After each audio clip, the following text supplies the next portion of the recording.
For decades, the Wake Stalker lived a plush life in the deep marine trenches by letting the Washington State ferries do all the hard work. A double-ended ferry moving at 16 knots creates a massive, chaotic vacuum of white water and prop wash. It churns up the bottom silt, blindsiding schools of black rockfish and trapping harbor seals in the turbulence. The Stalker would coast just beneath the churning white foam of the vessel's wake. It didn't even have to hunt. It just opened its throat and let the broken, disoriented fish slide right in.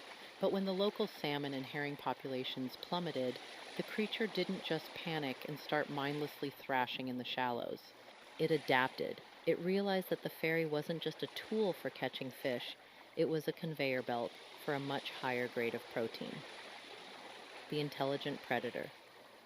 Unlike other cryptids that lash out with raw force, the wake stalker is incredibly patient and sly. It has learned the exact ferry schedules. It knows the difference between the loud, rumbling diesel engines of the older jumbo-class vessels and the quieter, modern hybrid electric shifts. It uses the massive, thrumming sound of the ferry's propulsion to mask its own approach. When the morning fog rolls in thick, it will trail a vessel until the boat slows down to approach a terminal slip. In that blinding gray soup, while passengers are distracted, looking at the shoreline or waiting in their cars on the lower decks, the stalker glides alongside the outermost pilings of the ferry slips, the large, creosote-covered wooden dolphins. It wraps its long, multi-jointed arms around the wood, blending its pale body perfectly into the misty surf, and it waits how it hunts. It doesn't attack the ferry itself. It knows better than to fight 1,000 tons of steel. Instead, it watches for the outliers. The shoreline observers. It targets beachcombers standing on the edge of isolated rocky points near the ferry lanes, or kayakers trying to catch the ferry's rolling wake for fun, the calculated lure. This isn't the mimicry of a dumb animal repeating a phrase it heard once. The wake stalker is smart enough to structure its traps. Deckhands have reported hearing what sounds exactly like a stranded crew member over the water, calling out specific marine terminology, line parted, man overboard starboard, deliberately trying to get a small rescue skiff or a lone worker to peer over the unlit side of the deck. The silent extraction. When it strikes a lone kayaker or a fisherman in a skiff, it doesn't smash the boat. It slides a single webbed hand over the gunwale, presses its weight down just enough to tilt the craft, and slips the person out of the seat without a single scream echoing back to the main ship. Because the wake stalker is so incredibly calculating, actual photographic evidence of the creature doesn't exist. Any phone that gets close enough usually ends up at the bottom of the Puget Sound, or the morning fog is simply too thick for a lens to capture anything but a blur. Instead, the legend of the stalker is built entirely on a handful of terrifying, first-hand accounts passed down through the maritime community. The First Ledger, 2015. Witness, Arthur Vance, retired chief mate, WSF. Location, Orcas Island Ferry Terminal, early morning run. It was late November, right around the time the winter winds start biting. I was working the early shift on one of the old Issaquah-class vessels. We were coming into the Orcas slip in a fog so thick you couldn't see the car deck from the bridge. As we came in slow to dock, the prop wash was churning up the shallow water near the wing walls. I looked out the starboard window, down at the wooden dolphins, the pilings. I thought I saw a massive, pale tarp caught on the wood, shifting back and forth in the white water. But then the tarp reached out. Two long, hairless arms wrapped around the creosote logs. It pulled a massive, muscular torso halfway out of the foam. It didn't look like a seal or an ape. It was slick, deathly pale, and had a short, blunt snout. It was completely still, just letting the ferry's wake wash over it while it watched the passenger deck. The second the docking gates groaned, it let go and slid under the white foam like oil. I told the captain we had a swimmer in the water, but when we shone the searchlights down, there was nothing but a floating dead salmon, bitten clean in half. The Shift. 2025, witness Marcus Miller, commercial crabber location, Bellingham Bay, west of Portage Island. The salmon runs had been dead all summer, and even the seals were looking thin. I was out alone at 4:30 a.m. checking my pots in the fog. The MV Samish ferry had passed by about 10 minutes prior, its deep engine hum still echoing through the water. Suddenly, my skiff jolted. I thought I'd fouled my prop on a ghost net. Then came this rapid, mechanical clicking sound from right beneath the aluminum hull. Tick, tick, tick, tick, tick. It was so loud it made my teeth ache, and this instant, violent nausea hit my stomach so hard I threw up over the rail. When I leaned over, a hand came out of the silt-heavy water and gripped the gunwale. It had 5 webbed fingers with thick black claws. It didn't try to flip the boat. It just pressed down, tilting the skiff slightly, testing the weight. Through the gray soup, I saw its face, completely smooth, milky white eyes, and a slit mouth that slowly peeled open.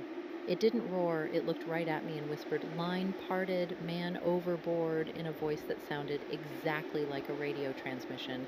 I grabbed my gaff and swung wildly. It let go without a splash, but I haven't put my boat in the water before sunrise since. Yesterday's incident, May 29th, 2026. Witness, Chloe Albright, seasonal deckhand, WSF. Location, Anacortes Ferry Terminal Slip. Yesterday morning was the worst fog I've seen all spring. We were tying up the vessel at 5:15 a.m. I was out on the dark side of the lower deck, away from the passenger loading ramp, coiling a mooring line. The ferry's hybrid engines were running near silent. Out of the mist, right by the wooden pilings of the slip, I heard a voice call out from the water. It was frantic, crying, and sounded exactly like a young woman. It sounded so real, so close. I leaned over the netting to look down into the foam, thinking a passenger had fallen from the upper deck. Just as I reached for my radio, a massive, pale arm shot out of the water. It reached up the side of the hull, its long fingers gripping the steel trim. The skin was translucent. I could see thick, dark veins pulsing underneath. I screamed and fell backward. The chief mate came running with a flashlight, but by the time the beam hit the water, the shape was gone. The only proof it was there was a thick, foul-smelling gray slime smeared across the steel hull, and 5 vertical scratches cut right through the marine paint. Word is spreading fast through Friday Harbor today, and the docks are absolutely buzzing with it. A group of out-of-town college students showed up at the marina, completely hysterical and shaken to the core, claiming they witnessed the wake stalker drag one of their friends straight out of a boat and devour them right in front of the group. Because they're young and from out of town, the local authorities are playing it incredibly close to the chest. Some folks are dismissing it as a tragic accident fueled by a bunch of drunken tourists who panicked in the early morning fog and made up a monster to cover their tracks. But the people who know the waters around San Juan Island aren't laughing it off. Even if the official report blames alcohol or a boating mishap, the word on the dock is that foul play was absolutely at hand, whether by human hands or by something much worse. If their story holds any truth, it means the wake stalker is getting even bolder, moving further out into the islands along the main ferry lanes and striking right in front of witnesses. 4 in the morning, right at the absolute start of the gray hours when the tide is turning and the ferry wakes start pushing the silt around. The story they're telling down at the Friday Harbor slips is pure nightmare fuel. Supposedly, these kids had rented a couple of low-profile skiffs and parked them right up against a rocky, isolated shoreline just outside the harbor limits to watch the early morning mist. They were completely blind in the fog, totally oblivious to the fact that they were sitting right on the edge of the deep water lane. That is exactly how the town is going to spin it. You can practically see the San Juan County press release already. Tragic accident blamed on aggressive wildlife and alcohol. By mid-afternoon, the official narrative will completely settle on harbor seals. They'll say a large bull seal, or maybe a small group of them, felt cornered or harassed by a bunch of loud, out-of-town college students in the pitch black. They'll point out that a male harbor seal can weigh up to 300 pounds and has a mouthful of sharp teeth, more than enough to pull a panicked, intoxicated swimmer under the water if they get too close to a haul-out site. And just like that, the gears of the Friday Harbor tourism machine keep turning. The whale-watching boats will head out on schedule, the mopeds will be rented out to tourists, and the restaurants along the marina will stay packed. It's the perfect cover. It acknowledges the tragedy, blames a known animal, slaps a warning about respecting marine wildlife on the ferry bulletin boards, and avoids using the word homicide or monster. But the locals who have heard the stories from the ferry deckhands over the years aren't buying the seal theory. They know harbor seals don't make your aluminum boat vibrate until you're sick to your stomach, and they certainly don't throw your own words back at you from the dark.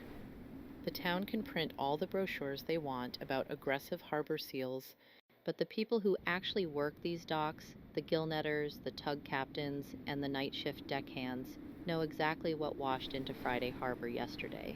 They aren't changing their morning routines for a seal. They're changing them because the wake stalker is actively hunting the shallows. If you're going to stay on the islands, you need to ignore the tourist boards and memorize the real warning signs. The stalker isn't an animal you can scare off with a boat hook. It is a highly intelligent, patient predator that maps out its strikes. Here is the checklist the locals are whispering about today. The night signs, what to watch for, the silt cloud silence.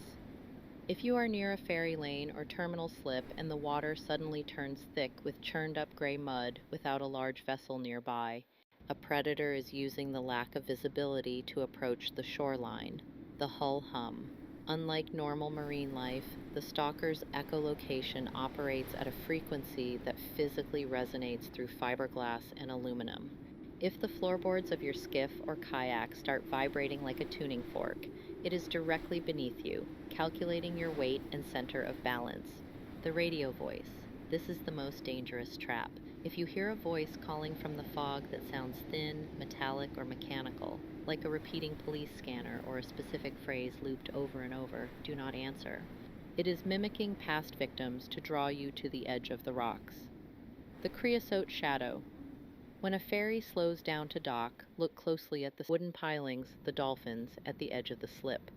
If one of the shadows looks too wide, or if a pale multi-jointed arm is wrapped around the wood just below the foam line, do not look it in the eye. Walk back to your vehicle immediately. The official report will call it a tragic accident and blame a wild animal.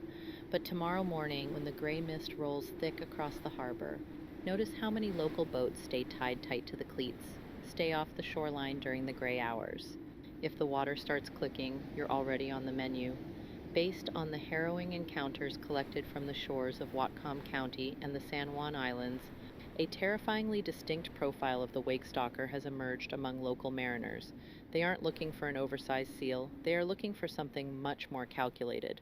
The wake stalker is a master of camouflage, perfectly evolved for the freezing, sediment-heavy depths of the northern Puget Sound.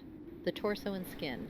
The creature is massive, possessing a highly muscular, almost hominid upper torso that tapers down into a powerful marine lower body. Its skin is completely hairless, slick, and a translucent, deathly pale color, resembling the bloated belly of a dead salmon. Up close, witnesses report seeing thick, dark veins pulsing just beneath the surface of its wet, rubbery flesh. The limbs.